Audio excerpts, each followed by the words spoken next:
On air, online, on demand. Watch AFR when you want, where you want with CN8, the Comcast network.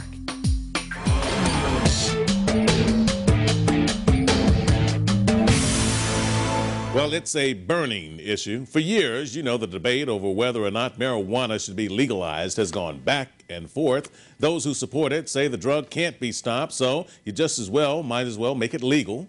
And those who are against it say, no way. Well, things took an interesting turn yesterday when Massachusetts Congressman Barney Franks introduced legislation calling for the removal of any federal penalties for the possession of up to 100 grams of marijuana or the transfer of 1 ounce of the drug, just as long as no money changes hands.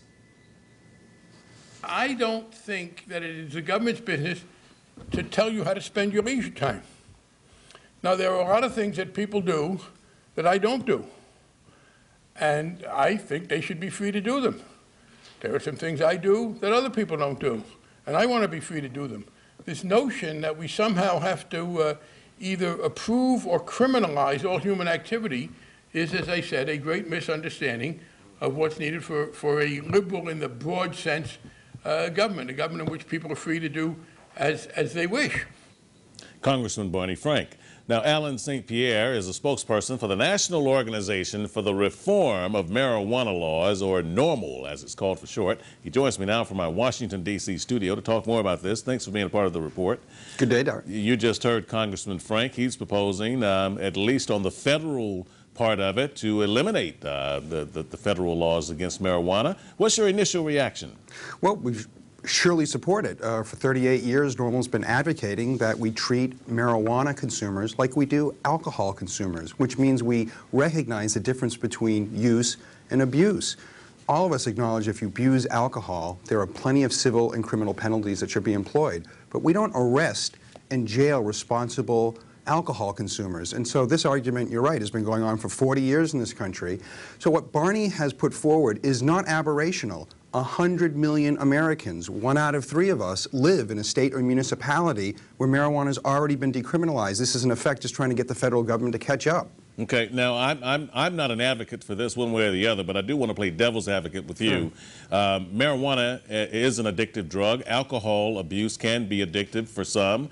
Well, some would say that if you're going to do this for marijuana, why not go ahead and do it for cocaine? And then you begin to see that it becomes a little bit absurd. Do you agree with that? I do think that's absurd, and that's why NORML doesn't stand for legalizing all drugs. There's an important distinction here. One is culture. American culture accepts using marijuana. I mean, you've probably seen the Showtime series Weeds, Cheech and Chong. They're back, by the way, in the news just now. They're about to hit tour again. That's right. And they're posing with marijuana plants. Not surprisingly. I mean, this is, in some ways, the graying of the baby boom generation affects this to a large degree. Also in this country, we have medical marijuana in 12 states. I mean, right now in California, you can go buy marijuana in a vending machine. So I can't stress enough how different the country is looking at marijuana across the country, and that's why the federal government at some point has to catch up to the fact that the states are moving forward on this. Well, Mr. St. Pierre, first of all, are you a marijuana smoker? Do you mind saying? At 43 years old, I occasionally use cannabis, yes. Cannabis. I like the way you cleaned it up. All right, I can just hear the people out there who are listening and watching us right now, and those who are against any form of marijuana use have to be steaming at what you're saying. So take this opportunity and give us the best case scenario of why marijuana ought to be legalized. Well, quite simply, prohibition has failed. And right now, if you're really worried about the worst case scenario, you're a parent with a 13-year-old in elementary school, they can buy and access marijuana more readily than they can legally controlled and taxed products like alcohol, tobacco, and pharmaceutical products. So that alone is a pretty good argument.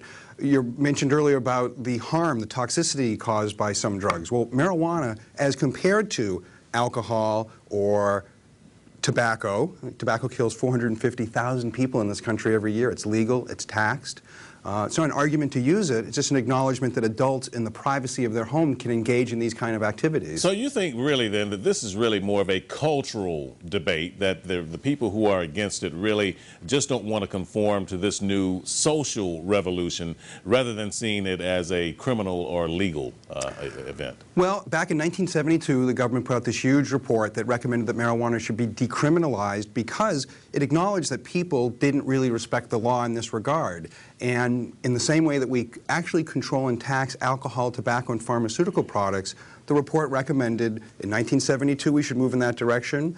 Most of the country, if you will, again, 100 million Americans live in a state or municipality where marijuana has already been decriminalized, and now the federal government's just catching up. Okay, bottom line here, do you think that this will eventually catch up now that it's getting support from a congressman on the Hill, a popular congressman, and Congressman Barney Franks? Well, after the election of this next president, that's when the real action is going to kick in. It doesn't matter who gets elected president. This should get to a subcommittee hearing, then to the Judiciary Committee, for which John Conyers, the chairman of it, is a big supporter of decriminalizing cannabis. Ms. Pelosi is from San Francisco, and she also generally is in favor of more tolerant laws. So if we look into the future, there's a good chance we're going to see some reform here. Okay. All right. Alan St. Pierre of NORML, the National Association for the Reform of Marijuana Laws. Thanks for sharing your time and your thoughts on this topic for me. I appreciate it. All right. What do you think about this? Are you a marijuana smoker too? Cannabis? You think it ought to be legal? Give me your thoughts on the marijuana issue. You can log on to our website, cn8.tv/AFR, and send me your email. Don't hold back. Let me know what you think about this. If it's finally time for marijuana to be legal or not.